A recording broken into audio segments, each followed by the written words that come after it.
E passa também por sabermos elevar a nossa autoestima e encararmos a vida com positivismo. Connosco está Alexandra Almeida, a nossa convidada. Lançou este livro que se destina essencialmente às mulheres. As mulheres que normalmente dentro da casa têm o papel essencial para se conseguir poupar alguma coisa, não é, Alexandra? É verdade. Normalmente nos agregados familiares em Portugal é a mulher que toma conta da gestão doméstica e do orçamento familiar. E daí até ser curioso, eu sou formadora de finanças pessoais e a maior parte das vezes aparecem bastantes homens na formação e eu achava estranho porque é que não apareciam mais mulheres, uma vez que são elas que cuidam do orçamento doméstico. Percebi que era um bocadinho a linguagem talvez utilizada. E daí ter nascido esse livro acabou por ser também um mote. Então, mas o que é que, em que é que nós falhamos, digamos assim, na gestão da nossa casa? Não é uma questão de falhar, é uma questão de objetivos. Por exemplo, os homens, quando procuram formação sobre dinheiro, procuram mais numa ótica de investimentos. As mulheres, tal como apareceu até na reportagem... É na ótica do poupar. É na ótica do poupar e é muito na ótica da nutrição da família. Portanto, a preocupação tem muito a ver com os filhos, com a casa e com o marido. Portanto, é essa a diferença essencial. Vamos aqui dar alguns conselhos práticos. Certamente vamos repetir alguns conselhos que, entretanto, temos ido mudando ao longo dos últimos meses. Como é que a pessoa deve atuar quando vai às compras ao supermercado? Quais os truques básicos, digamos assim? Exatamente. As despesas com a alimentação é uma das principais categorias de despesa que os agregados têm. 50%... E é a maior preocupação, certamente, para uma chefe de família, Sim, não é? sim. Portanto, tem a ver com as despesas da habitação, com a alimentação e com os transportes. São as três categorias principais. Em relação à alimentação e às compras de supermercado, é fundamental levarem uma lista, ou seja, planearem antes de se dirigirem ao supermercado. Porquê? Porque normalmente os orçamentos já são muito limitados. E quando se dirigem... Há pessoas que já têm pouco por onde poupar, não é? Exatamente. Portanto, aqui a questão é conseguir esticar o dinheiro que se tem. Tem que estar atento às promoções. Muitas vezes as grandes superfícies fazem promoções, mas essas promoções não são mais adequadas até à própria pessoa. Nem sequer é aquilo que precisamos na altura. Exatamente. Não é? Depois, a questão das prateleiras. Muitas vezes os produtos mais baratos, mais económicos, estão longe da vista, portanto, claro, estão em prateleiras... ao próprio supermercado. Exatamente. E a outra questão também tem a ver com o preço. Muitas vezes as embalagens têm dimensões diferentes e nós não conseguimos comparar os preços, perceber qual é que é mais caro e mais barato. Se olhamos para um detergente e aquele parece-nos mais barato, mas se olharmos para o do lado, que tem uma embalagem maior, embora o preço seja superior, vai-nos ser muito melhor comprar Exatamente. Mas conseguimos, porque há alguns supermercados que têm mesmo o preço por litro ou o preço por quilo e nós aí, mesmo sendo uma embalagem superior, conseguimos ver a diferença. Há pessoas que vão muitas vezes ao supermercado. Há pessoas que vão muitas vezes ao supermercado. Aí a questão passa por perceber se o supermercado é perto, portanto a pessoa vai a pé. Agora, se implica custos, por exemplo, de deslocação, pode ser muito mais eficaz a pessoa planear as compras aos 15 em 15 dias ou uma vez por mês. Desculpa. Não faz mal, uma vez por ano. Exatamente. E então fazer essa gestão, inclusivamente com os custos dos transportes. Se a pessoa tiver outros assuntos a tratar, no mesmo dia em que vai fazer as compras, já que vai se deslocar de viatura, também pode aproveitar para tratar outros. Se nós formos, quanto mais vezes vamos, mais vezes gastamos, porque há pessoas que não conseguem controlar o olhar e viu, gostou e compra. É verdade. Aí, o que é que a pessoa pode fazer? Se realmente for uma questão comportamental de dificuldade em controlar-se, é não levar os cartões, nem cartões de débito, nem cartões de crédito. É levar a moeda só no bolso? É levar a moeda só no bolso, porque está estudado mesmo, quem leva cartões de crédito para as compras tem uma falsa sensação de segurança, o que leva a comprar cerca de mais de 30% do que inicialmente iria comprar. 30%? 30%. E isso, por exemplo, outro truque é não ir com fome, porque os olhos também comem, então nós... Mas realmente se levar só o dinheiro é obrigado a fazer contas à medida que vai comprando e que vai colocando produto dentro do carrinho. Vai ter que fazer, vai ter que optar por prioridades, não é? Se tem 50 euros só para gastar, leva só esses 50 euros e não passa dali, não tem? Exatamente. Não pode mesmo outra dica, por exemplo, é a pessoa dividir um determinado orçamento mensal por 4 envelopes ao longo do mês. Porque as pessoas normalmente queixam-se que já não têm dinheiro no final do mês.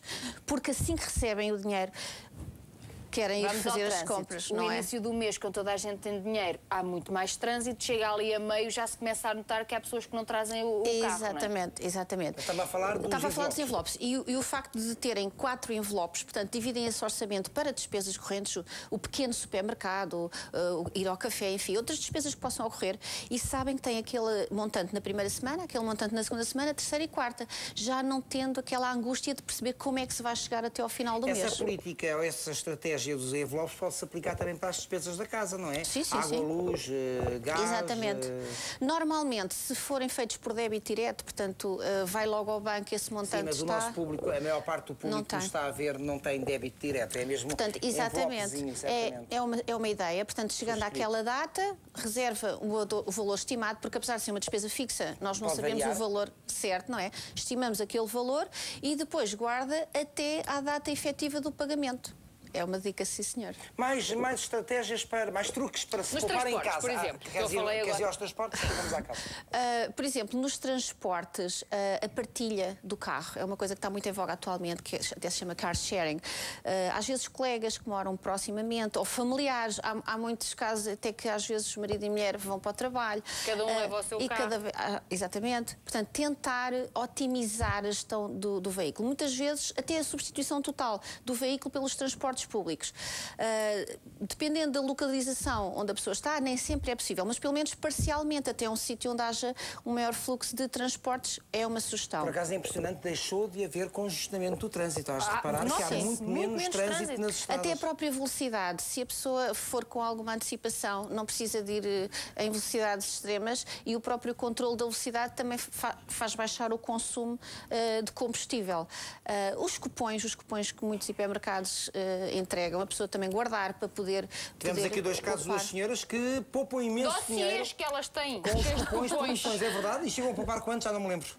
1000 euros por ano. Exatamente. Nas compras do supermercado. Exatamente. Porque depois elas não decoraram. As compras cruzadas, a pessoa usufrui do desconto no combustível e depois muitas vezes também dão desconto no hipermercado e então com este uso de descontos cruzados pode-se apesar de nós dizermos já não consigo poupar mais, há sempre ainda uma coisa, e eu acho que as pessoas começam a ficar mais atentas a isso, não é? Com estes pormenores nós sabemos que ainda há alguma coisa que podemos fazer, não é? Em particular quando as pessoas começam a escrever, a fazer um orçamento, a listar as suas despesas, porque muitas vezes as pessoas falam, mas não têm uma noção real daquilo que gastam.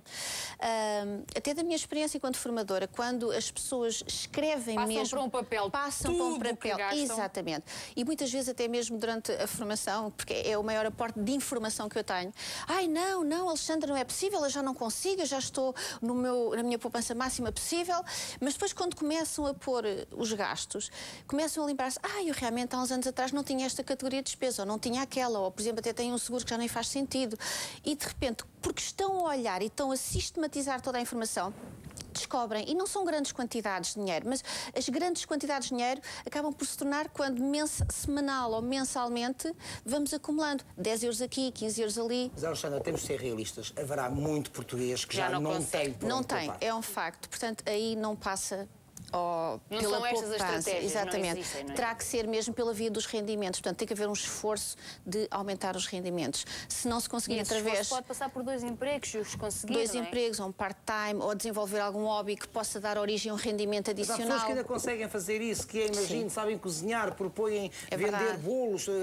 As pessoas tentam tomar conta de pessoas, sejam crianças, sejam idosos. Portanto, a pessoa tem que descobrir algumas competências que tem, por exemplo, o facto de ter tempo disponível, poder ajudar outra pessoa que tem menos tempo e aí ir conseguir um rendimento adicional. E não tem vergonha às vezes de assumir certas tarefas, porque há pessoas que às vezes têm vergonha porque trabalham num local supostamente limpo, fino, não podem fazer depois umas horas a trabalhar a dias, não é? Exatamente. E em tempos de crise não podemos ter vergonha do que quer que seja. E a questão passa muito por aí, é a pessoa assumir claramente a situação em que está, porque se a pessoa não olhar com olhos de ver a situação em que está, não pode melhorar. Olha, está aqui uma senhora, peço desculpa, Alexandra, vem a propósito.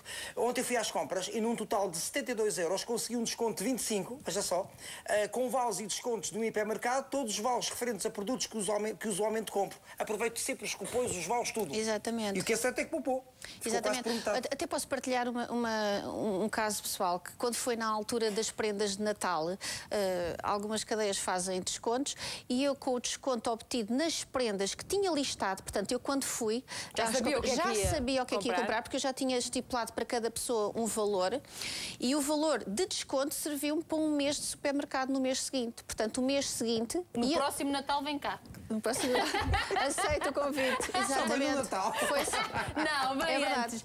Mas aqui fica o nosso conselho. Há pessoas a perguntar conselho. onde é que está a vender este livro. Está em todos os locais Está habituais. em todas as grandes livrarias, Amor, exatamente. dinheiro e autoestima, assim se chama, e é da nossa convidada Alexandra Como é que vai Almeida. isso de amor? Vai muito bem. Dinheiro. Está sempre a melhorar. E autoestima? E autoestima? Em alta? Essa, felizmente, nunca faltou. E essa, quando se tem em alta, ainda não paga imposto. É verdade. Por enquanto. É verdade. Muito obrigado, Alexandre. Obrigada, Obrigada eu. Continuam a ligar para o